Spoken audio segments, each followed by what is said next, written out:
In 1993, in the quiet suburb of Fishers, Indiana, a man walked out of his own home and seemed to dissolve into nothing. No struggle, no warning, no sign of preparation. Only a family waiting for dinner, and a brief message that raised more questions than answers. What began as an ordinary evening turned into a disappearance that defied logic, leaving behind a puzzle with no clear edges and a silence that stretched for decades. In a place built on stability and routine, how does a man vanish without a trace? Routine has a way of creating an invisible frame around a household, and on the day Richard Hoagland vanished, that frame held firm until the moment it didn't. The Hoagland home operated with the quiet efficiency of a typical family in a quiet Indiana neighborhood. There was nothing remarkable about that afternoon. No conflict, no unusual remarks, no deviation from the patterns Linda had come to rely on. She moved through the late hours of the workday with the confidence of someone expecting a predictable evening. Arriving at the daycare to pick up Douglas, she noted nothing out of place. He greeted her with the same tired enthusiasm as every weekday. They drove home along familiar roads, past familiar houses, and entered a kitchen that looked exactly as she had left it that morning. That early portion of the evening contained no shadows, no alarms, nothing that would suggest the entire direction of her life was about to break from its familiar track. Dinner preparation began with habitual movements. Linda boiled water, sliced vegetables, and kept an eye on Douglas while Matthew finished his schoolwork. Richard's absence at that hour was not alarming. He often returned slightly later on certain weekdays. But the first mini-twist emerged when Linda glanced at the kitchen clock and realized the margin of later than usual had passed without contact. She dialed Richard's number, expecting the interruption to resolve itself as soon as he picked up. Instead, the phone rang unanswered, producing not panic but a faint, early concern. A small note in the investigative record later described as the initial disruption. Her second call produced the same silence. A third, the same. The sequence did not escalate her emotions dramatically, but it did prompt her to move with a more deliberate awareness. She stepped onto the porch, scanned the quiet street, and returned inside with the phone still in her hand. Each unanswered call extended the perimeter of her concern. In disappearances reviewed later by investigators, these early moments often reveal themselves as the first cracks in a structure that had previously felt unbreakable. The house continued functioning as if nothing were wrong. The boys ate, the kitchen filled with ordinary sounds. Yet Linda found herself listening more intently for Richard's car, glancing toward the window each time headlights passed along the road. She placed another call, then another. No response. This silence, consistent and unbroken, formed the second mini-twist, the clear indication that whatever was happening no longer aligned with any reasonable expectation. Around 9 o'clock, the phone chimed. A message. The relief that typically follows such a sound did not last more than a heartbeat. The text consisted of one line. "I can't live like this.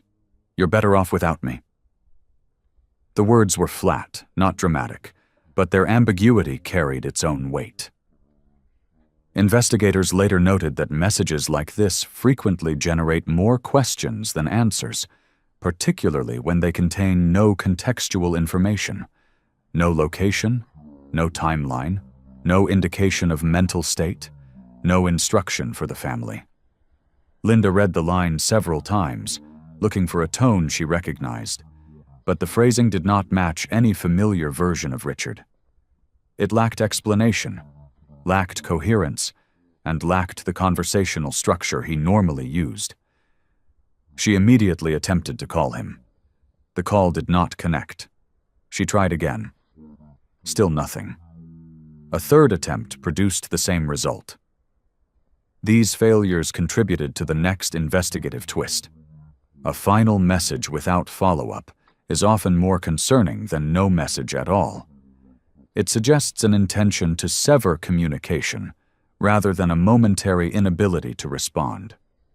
Linda walked through the house while replaying the message in her mind. Her steps were steady, but her focus had shifted. She checked the front door, checked the living room, checked the entryway where Richard usually placed his shoes. His items were exactly where she expected them to be, except for the jacket he occasionally wore when stepping outside briefly. The details were small, subtle, but each one carried a kind of investigative relevance. No signs of preparation, no signs of departure, and no signs of disruption inside the home. The normalcy of the interior formed an unspoken contradiction with the abnormal message on her phone. When the boys were ready for bed, Linda guided them through their routines with the same tone she always used. Stability, in that moment, served not as denial, but as protection. She understood that children observe more than adults often realize, and she had no intention of adding uncertainty to their night. Only after their doors were closed did she allow the full weight of the situation to settle. She returned to the kitchen table, placed the phone in front of her, and tried again to contact Richard. Each attempt reinforced the emerging fact pattern. He was not picking up, he was not responding, and he had not provided any explanation for his absence. For investigators, the presence of a single ambiguous message paired with complete silence is often classified as unresolved communication, a category that neither confirms intent nor clarifies risk. For Linda, it meant something simpler, that the situation had crossed a threshold she could no longer ignore. She tried to interpret the message, logically. Did it indicate emotional distress? Did it signal a decision made impulsively? Or was it the reflection of something she had not recognized in him? The message did not provide enough information to support any of these interpretations. This ambiguity formed the next small twist. When evidence is insufficient, the mind tends to fill the gaps with the most alarming possibilities. For Linda, that possibility was simple and immediate. Richard might harm himself. The message contained nothing concrete to support that fear, but it also contained nothing that ruled it out. Her movements grew more deliberate as the night progressed. She checked the garage. She checked the driveway. She checked the street a second time, and then a third. Each quiet check reinforced a similar conclusion. Richard had not returned to the neighborhood. If he had, she would have recognized the sound of his car. The absence of that sound, insignificant on an ordinary night, became a defining detail on this one. When midnight passed, she found herself studying the phone again, waiting not for a call she expected, but for a call she needed. No call came. The house remained silent, and that silence fed into another investigative observation. The longer a missing adult remains unresponsive, the more likely the event is tied to an intentional decision or an incapacitating circumstance. Linda did not articulate this in those terms, but she felt the implication. Something had disrupted the structure of her life, and that disruption was not resolving itself. The night ended without clarity. The boys slept. The lights dimmed. Linda remained seated at the table until exhaustion overtook her. What she understood by the time she retired for the night was limited but definitive. Richard had not come home. He had not answered, and his final message provided more questions than explanations. Investigators later described this moment as the point where routine transformed into anomaly. Linda simply recognized that something fundamental had shifted, something she could not yet define, but would spend decades attempting to understand. Uncertainty becomes sharper in the hours when it should have resolved itself. By the time Linda stepped into the kitchen early the next morning, the silence in the house was no longer just the quiet of dawn. It carried the residue of a night without movement, without explanation, and without the return that should have occurred long before she brewed her first cup of coffee. Richard had not come home. That simple fact, combined with the absence of any additional message, altered the tone of everything around her. What stood out to her immediately was how ordinary the house looked. Chairs pushed in, shoes by the door, the boys' backpacks leaning where they had been placed the previous evening. A home that had not been interrupted, yet a family structure that clearly had. Linda tried Richard's number again, not expecting a different result, but understanding that any investigation, formal or personal, begins with repetition. The call produced the same dead silence. That silence, recorded later in the incident log, became the first confirmation that the night's problem had survived into morning. Her decision to contact authorities came earlier than many spouses would have chosen, but the wording of Richard's message and the complete lack of follow-up justified the urgency. When officers arrived, the conversation moved with the calm, procedural clarity typical of the early hours of a missing person report in 1993. Before digital trails or automatic alerts shaped investigations the way they do now. Linda recounted the sequence exactly as it had occurred. The unanswered calls, the late-night message, the absence through the night. She provided the phone, the message, and any behavioral details she could recall, though none seemed useful even to her. Officers conducted a preliminary review of the home. No forced entry, no missing valuables, no signs of a struggle, nothing disturbed. For investigators, scenes like this often point toward voluntary departure.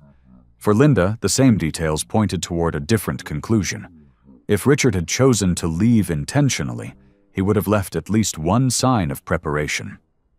None existed.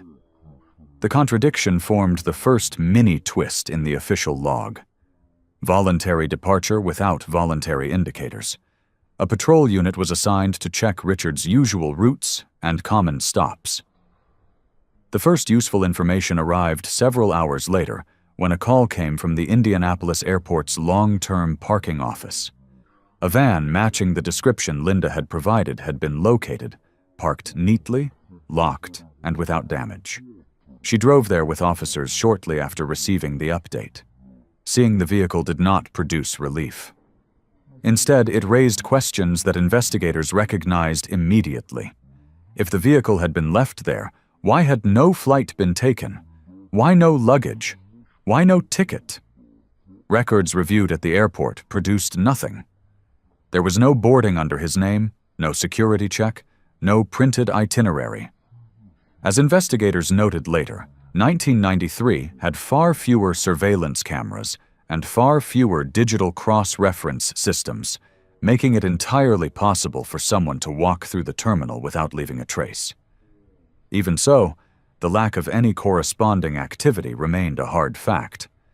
Richard had arrived at the airport, but the airport provided no evidence of where he went next. With no signs of foul play, officers broadened the search to medical facilities. Linda called hospitals repeatedly throughout the afternoon, giving Richard's description with a steadiness that came from necessity rather than calm. Each negative result hardened a theory she did not want to accept, that if Richard had suffered an accident, it had not been one that placed him into any official system. Hospitals reported nothing. Emergency rooms reported nothing. No unidentified patients, no recent admissions matching his description. Friends and neighbors were contacted next. Some had seen Richard earlier that week. None had seen him the day before. All reported his behavior as normal. The normality itself created another investigative wrinkle. Missing adults often display subtle cues, withdrawal, unusual remarks, abrupt changes in routine, before a disappearance. Richard had shown none. That absence of behavioral indicators left little room for psychological profiling. He appeared stable, he appeared consistent, and yet he was gone.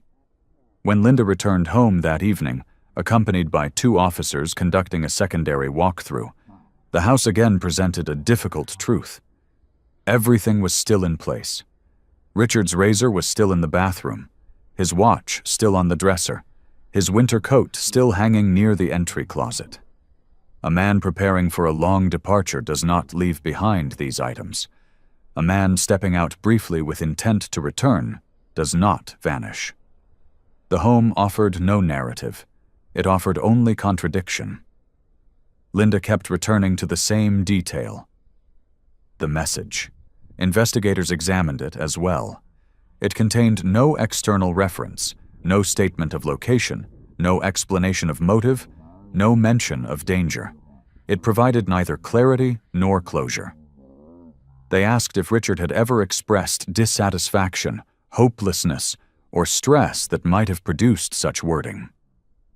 Linda answered honestly, he had not.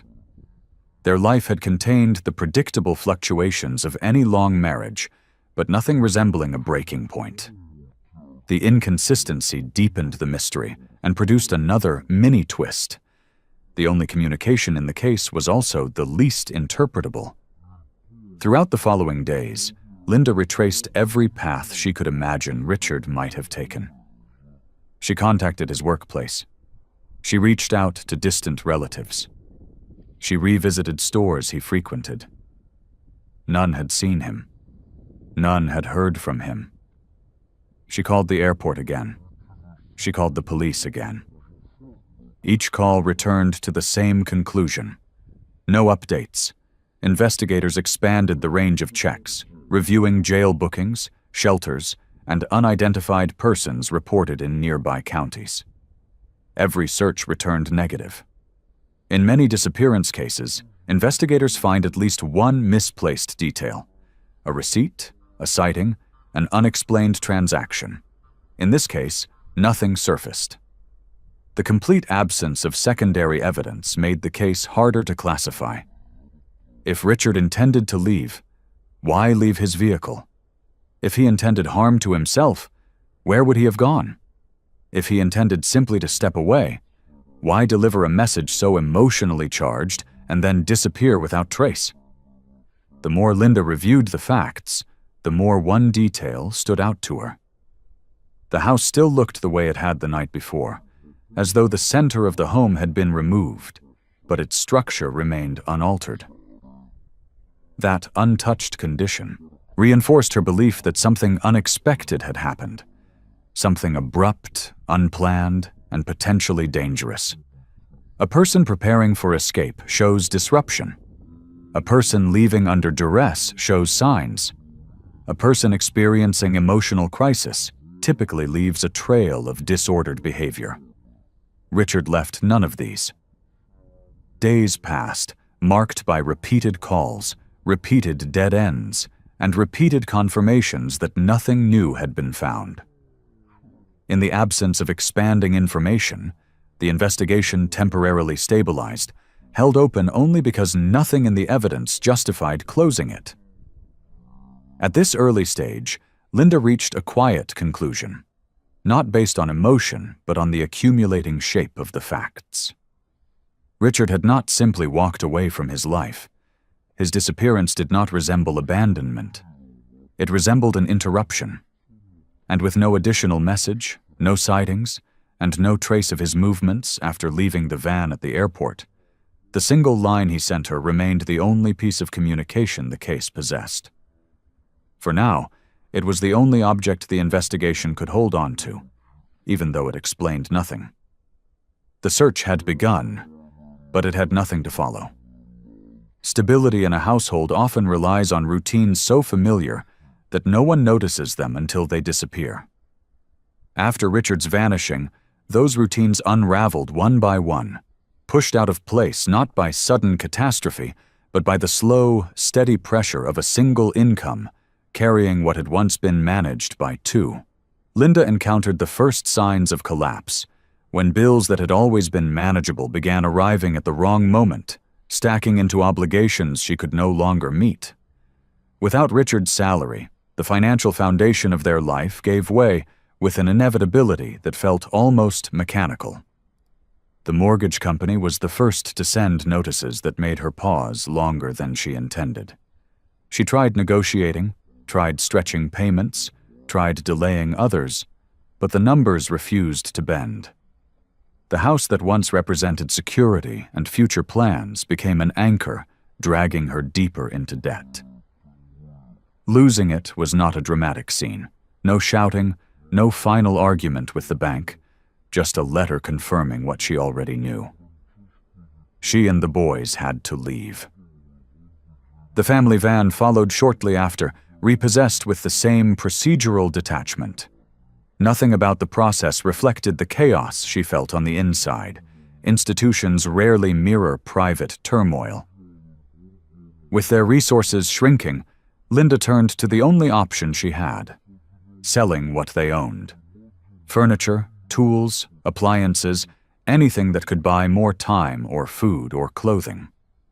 The home emptied in stages until the rooms felt faintly unfamiliar, as though they belonged to a different family that had once lived well. The boys adjusted quietly, though traces of their confusion surfaced in small ways. They accepted hand-me-down coats from school charity drives and rarely asked why they know. Longer chose their own. Children adapt faster than adults, but adaptation leaves marks, and teachers later noted a shift in their demeanor that coincided precisely with the months following their father's disappearance. What Linda carried during this period was a dual responsibility: maintaining the household and maintaining the search. She worked, cared for the boys, and continuously contacted anyone who might provide a lead: hospitals, friends, distant relatives, police departments in nearby counties. Each call returned the same conclusion: no sightings, no transactions, no records, no information. The absence of progress became its own oppressive force. She lived between two opposing instincts, one insisting that a clue might still surface, the other warning that waiting for one might consume the rest of her life. Months passed without a single update to break the monotony of unanswered questions. Investigators recorded no developments. Linda recorded no new observations. The message Richard had sent remained the sole artifact of his final known moment, a fragment too small to decode, yet too significant to ignore. In cases like this, the early months often determine the trajectory of the years ahead.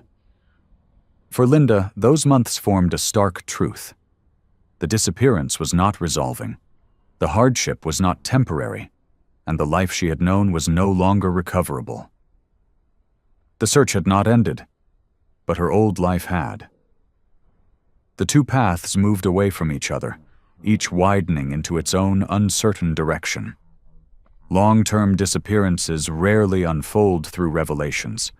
Instead, they evolve through shifting interpretations of the same fixed set of facts. For Linda, the first few years after Richard vanished existed in that uncertain middle ground where hope remained possible, not because evidence supported it, but because nothing had yet proven otherwise.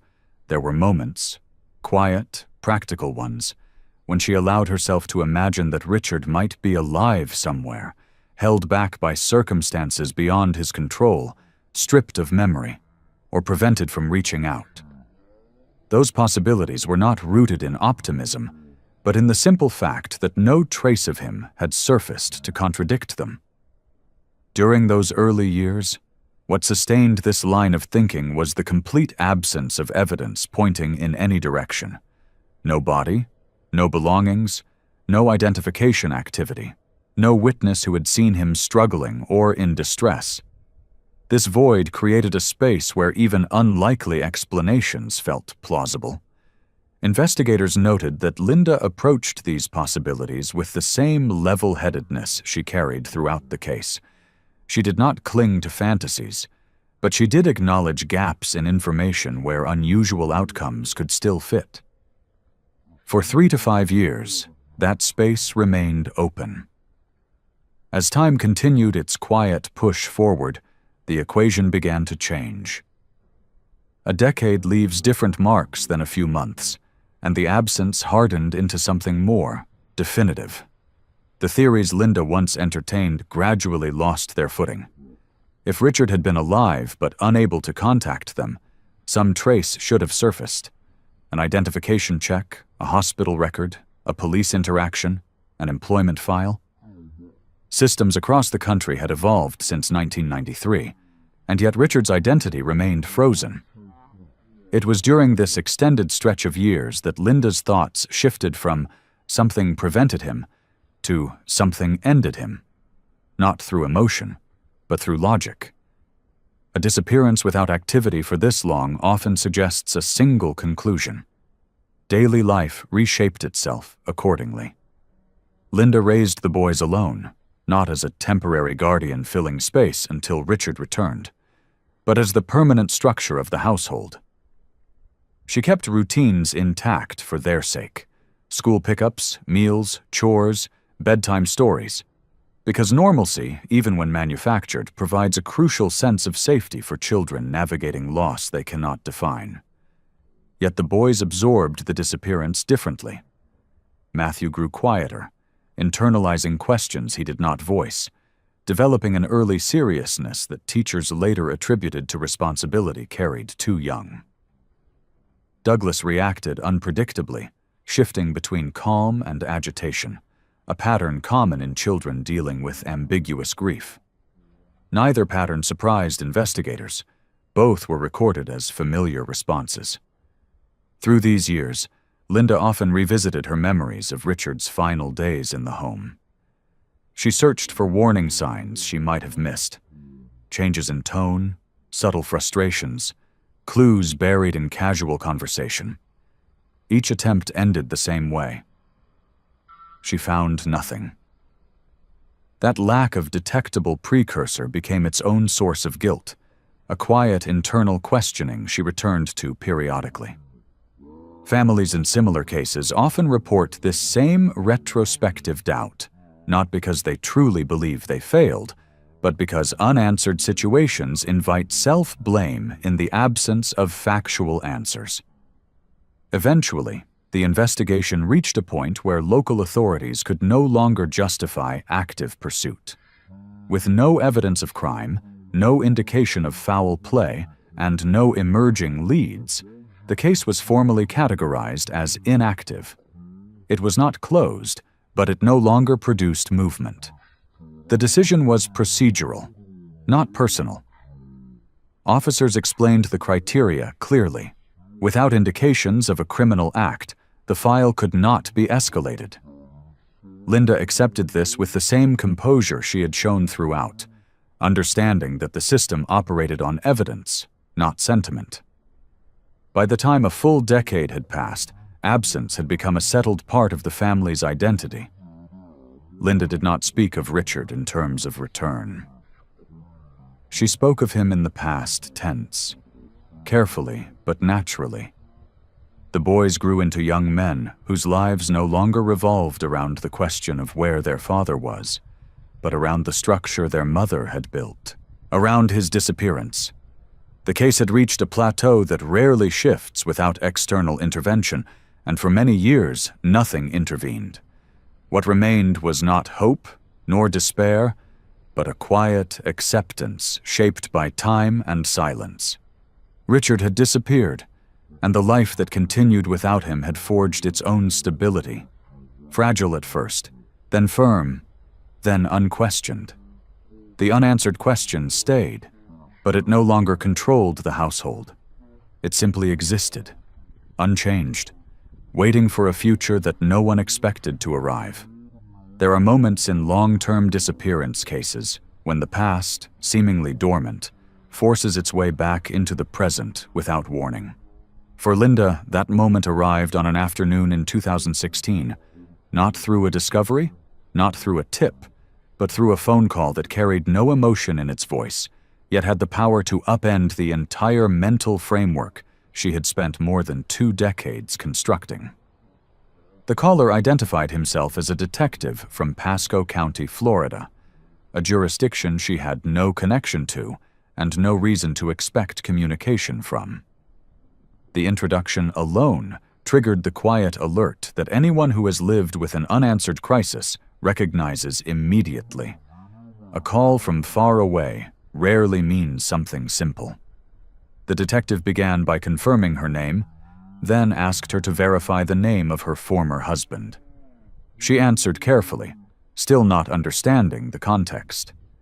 The next question followed with procedural neutrality. Had she been married to a man named Richard Hoagland? She confirmed again. In missing person cases, families often expect closure to come in the form of finality, not conversation. And closure, in Linda's mind, had begun aligning with the most logical explanation she had settled on over the years. Richard had likely died sometime after his disappearance, his remains never found. His story ended quietly and far from home. So when a detective from another state asked about him, her first conclusion was simple and immediate. They had located a body. She braced herself for the next question, mentally preparing for information she believed she had, in a way, already accepted. Instead, the detective asked something entirely outside the parameters of her expectation. "Ma'am, do you know a man named Terry Jude Szymanski?" The name meant nothing to her. She said so clearly. She asked why this was relevant.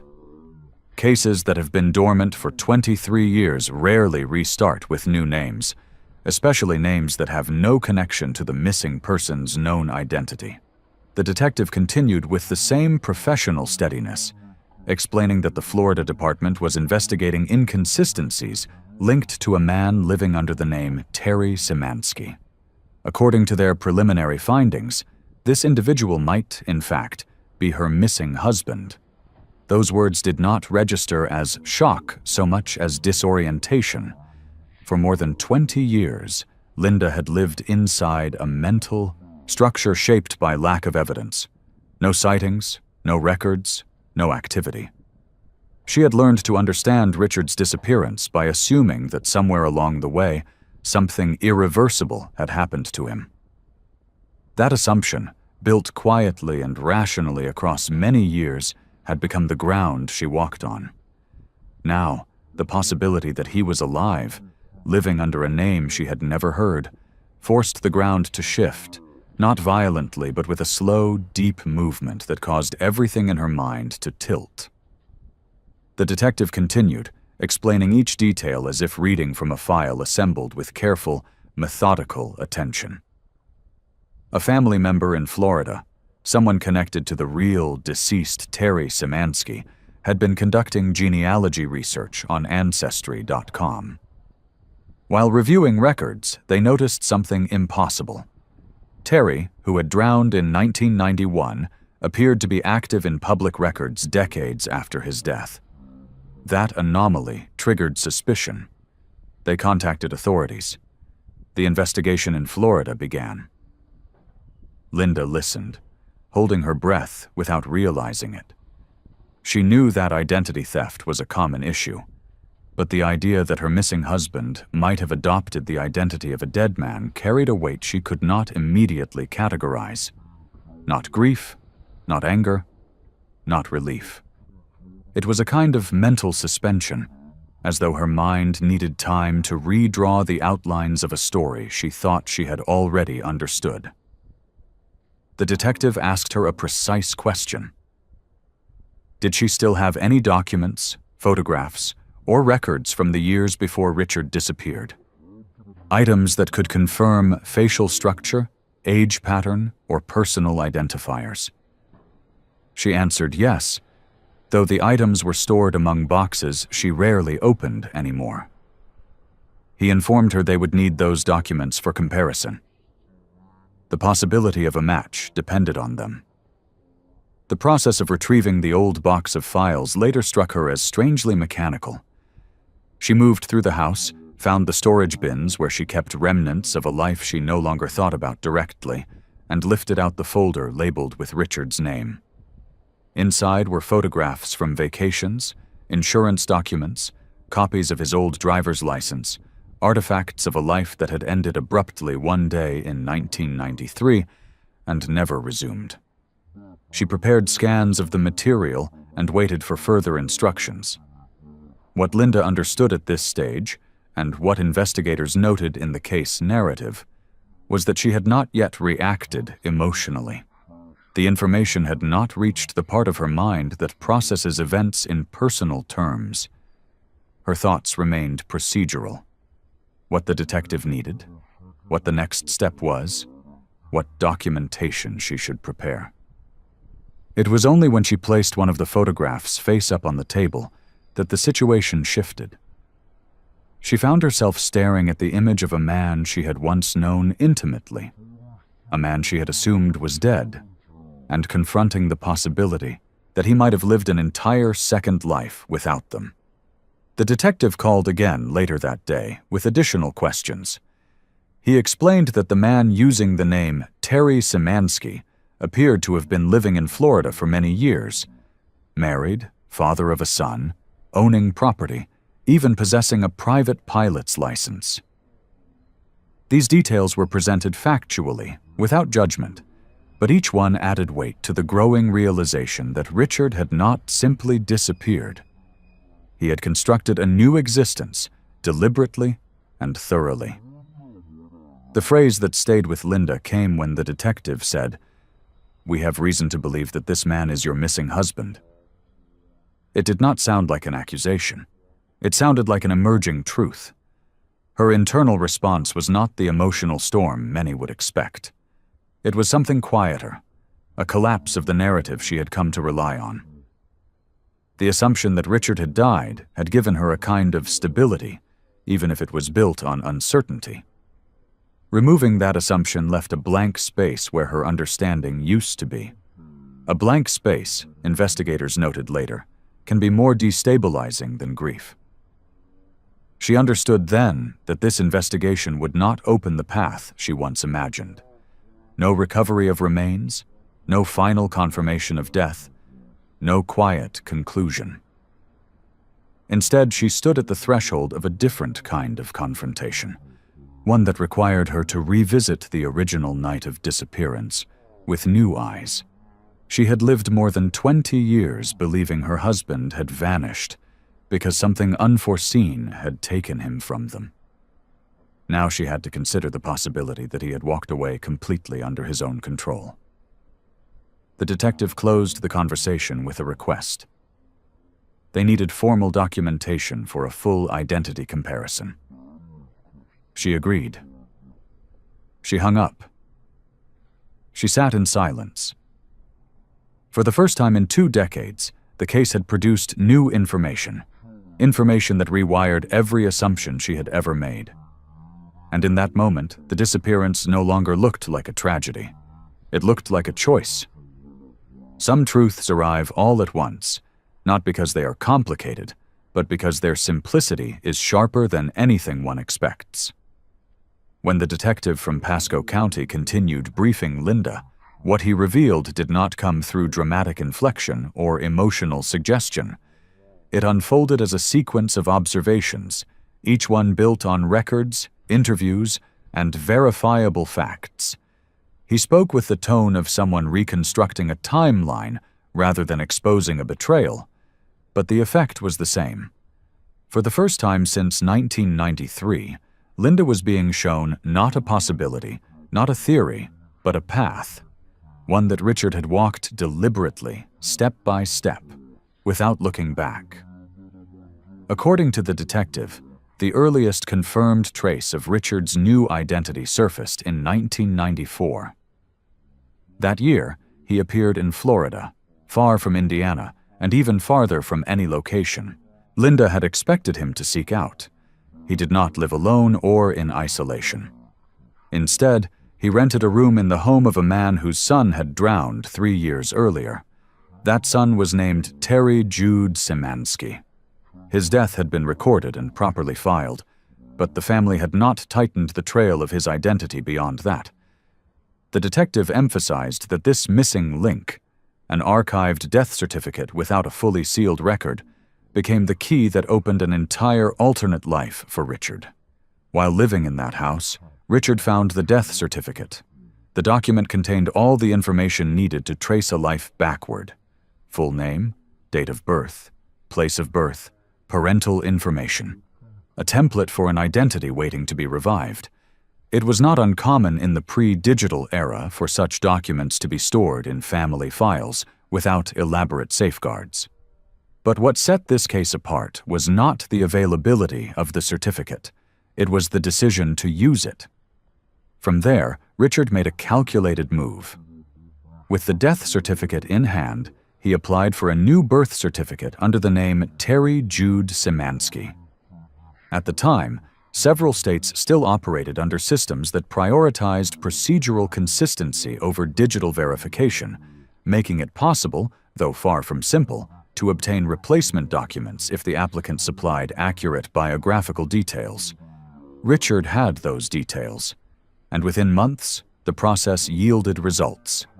A new birth certificate, stamped and legitimate, bearing the name of a man who had not drawn breath since 1991.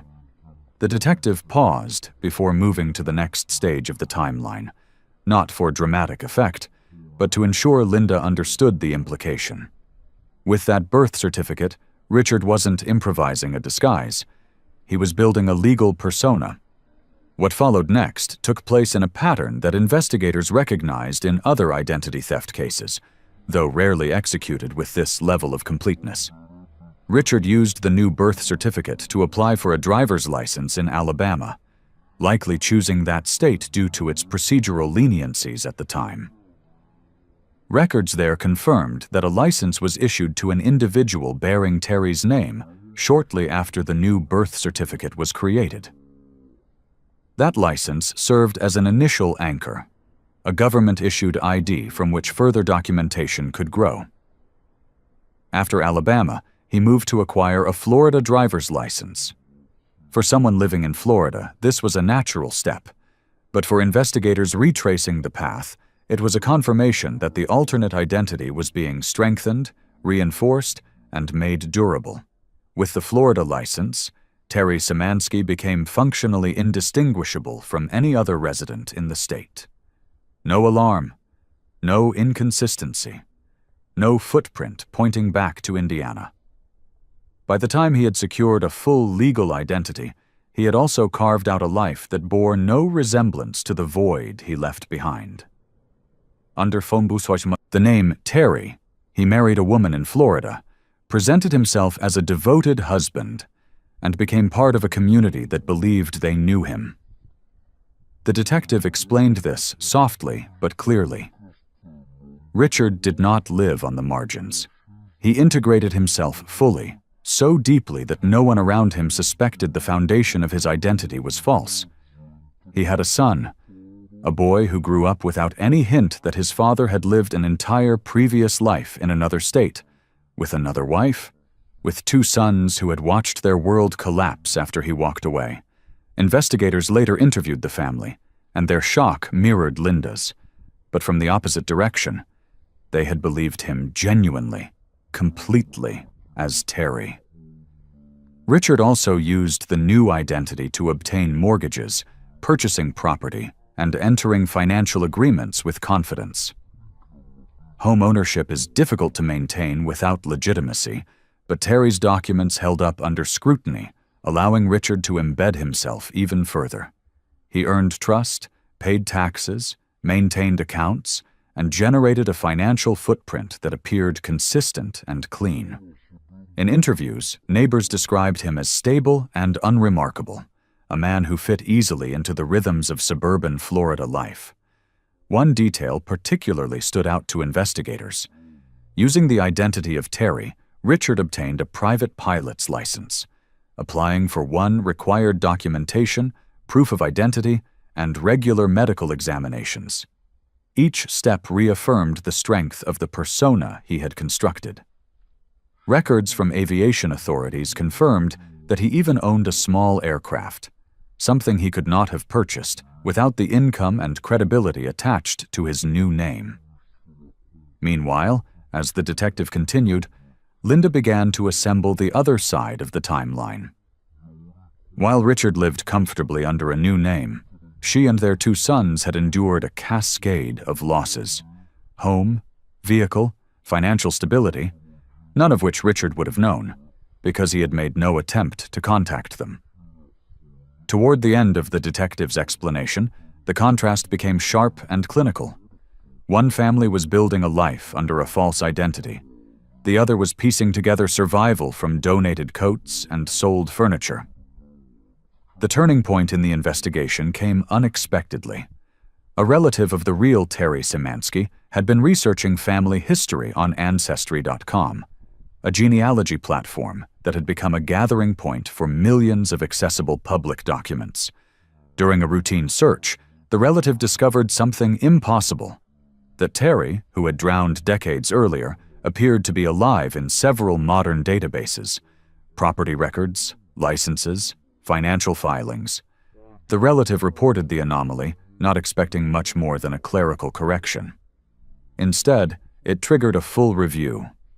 Detective Anthony Cardillo of Pasco County was assigned to verify the discrepancy. His visit to the Szymanski residence marked the moment Richard's second life began to fracture. When confronted, Richard presented himself as Terry, offering his driver's license and the Social Security number attached to the new identity. Cardillo listened calmly, then produced the original death certificate, the one belonging to the real Terry, the document Richard had once used as a doorway into his new life. The detective later recalled that the shift in Richard's demeanor was immediate but controlled. No panic, no denial, just a single admission spoken with a kind of exhausted resignation. "I've been living a lie." The Florida investigators relayed this admission to Indiana authorities and to Linda. Hearing the statement did not shock her in the way she once imagined learning Richard was alive might. What struck her was the precision of it, the simplicity, the cold accuracy. He had not been taken. He had not been harmed. He had not suffered amnesia or misfortune. He had chosen. And the choice had been so meticulously carried out that it left no room for accidental interpretation. The detective continued outlining the formal steps: Richard's arrest, the identity theft charges, the federal conviction, the nearly 2 years he served in prison. All factual, all procedural. Linda absorbed them one by one, not as emotional blows, but as confirmations of what had been missing from her understanding for decades. The truth, now fully visible, was not complicated. It was deliberate. And that was the part that changed everything. When Richard completed his federal sentence and was transferred back to Indiana to face unresolved civil obligations, the event did not carry the atmosphere of reunion or reckoning. It arrived instead with the procedural tone of a long-delayed administrative correction. The court had reopened the matter of child support, payments that had gone unpaid since 1993, accumulating into an amount that no ordinary hearing could treat casually. For more than 2 decades, the case had existed in an unusual legal limbo. A missing individual with no declared death, no confirmed location, and no financial contribution to the family he left behind. His arrest in Florida finally shifted that stalemate. The hearing was scheduled in 2018, a year that might have been significant had it represented closure.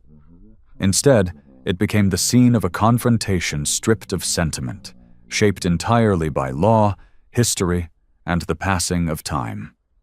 Linda arrived with her 2 sons, men now in their 30s whose lives had grown far beyond the point where a father's presence or absence could define them. Yet the weight of the moment was undeniable.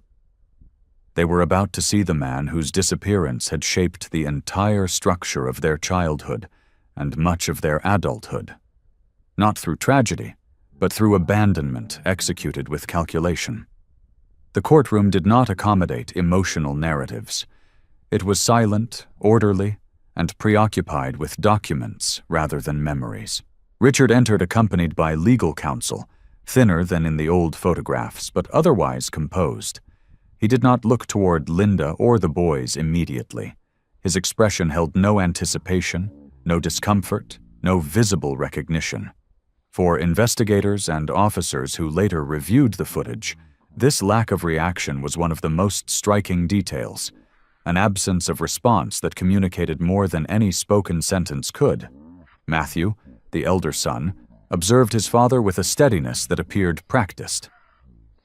Doug, younger and more visibly affected, watched for something, perhaps an acknowledgement, perhaps regret, perhaps even discomfort, but found none.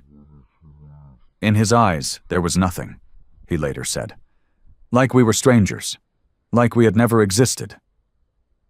The comment became a kind of unofficial summary for the entire interaction, noted in several accounts not for its emotional force, but for its accuracy.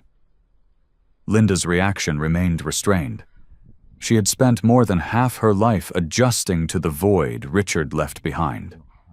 Seeing him again did not restore anything, nor did it reopen wounds she had long since stabilized. What surprised her was not his appearance or his lack of remorse.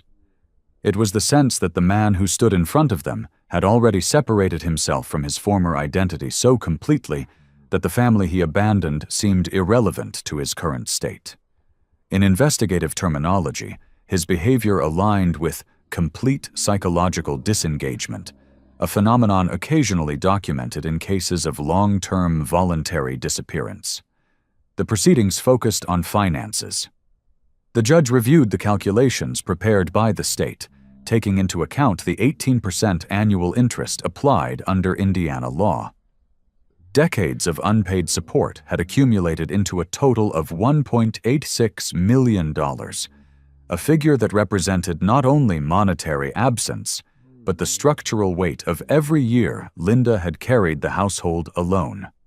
The judge noted Richard's established pattern of stable employment during his years as Terry Szymanski, his ability to obtain licenses and mortgages, and the absence of any documented attempt to support his first family.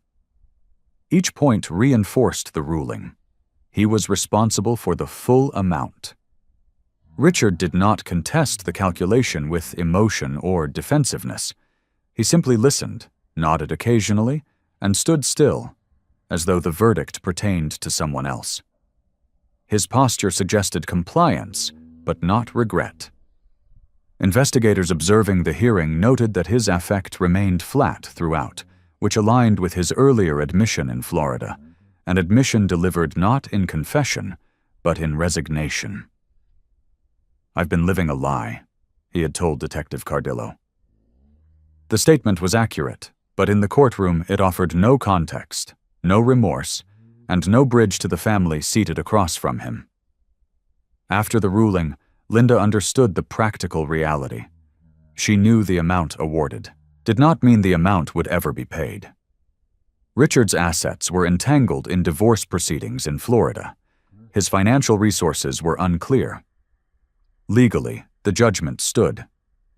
Practically, the likelihood of recovering the debt remained small. Yet the ruling did not represent loss. It represented clarity. For Linda, that clarity mattered more than the possibility of restitution. What she received from the hearing was not compensation, but confirmation. Confirmation that the unanswered questions she had lived with for decades had not been rooted in tragedy, misfortune, or forces beyond anyone's control.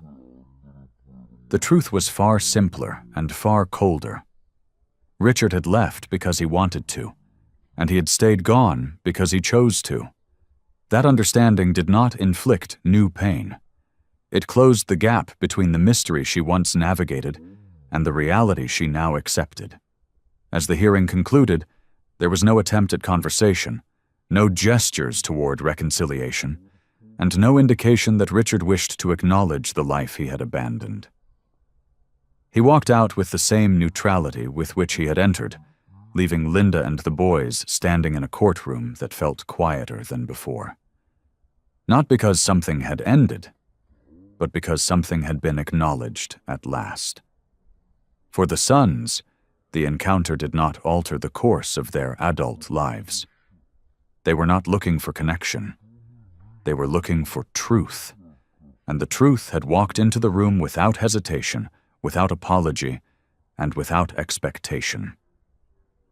Doug summed it up later in one line that investigators would repeat when describing the nature of the reunion.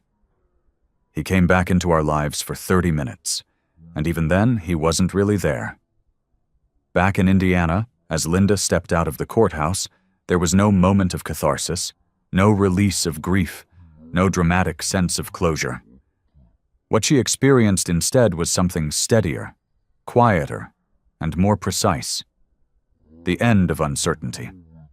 For more than 20 years, she had lived in a space shaped by assumptions, some fearful, some hopeful, all unresolved. The hearing did not give her joy, nor did it give her anger. It gave her the final piece of a puzzle she had never expected to finish. And yet a question lingered, one that could not be answered by legal rulings or investigative findings. It was a question not about Richard's actions, but about the long-term cost of his absence. A question she alone could hold, because she alone had lived inside the consequences of his departure for more than 2 decades.